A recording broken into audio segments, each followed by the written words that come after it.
Got this notice on one of my YouTube playlists. No videos. No views. Last updated on December 31st, 1969. When time began, digitally speaking.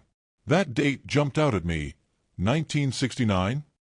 Turns out it's not a glitch from the past, but a nod to the very beginning of digital timekeeping itself, the Unix epoch. In the world of computers, time officially began at Midnight Coordinated Universal Time, UTC, on January 1st, 1970, the moment from which nearly every timestamp in modern systems is measured. What?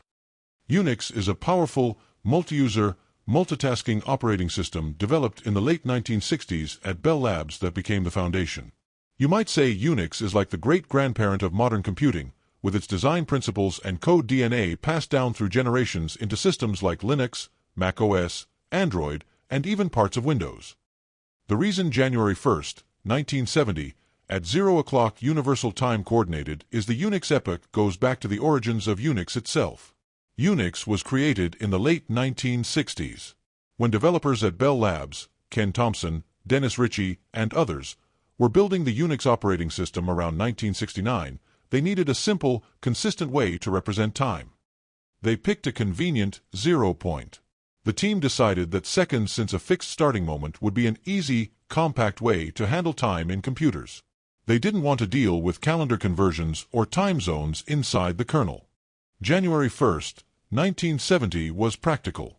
It was close to the present when Unix was first implemented, so the numbers would be small.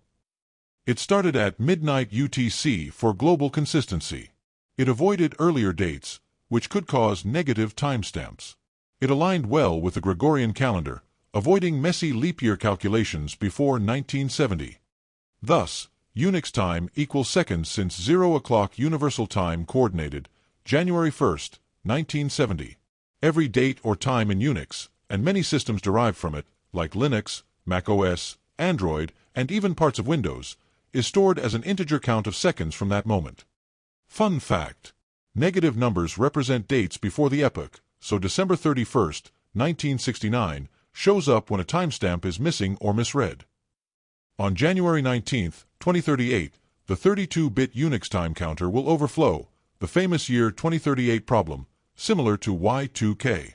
So basically, 1970 wasn't chosen for symbolic reasons.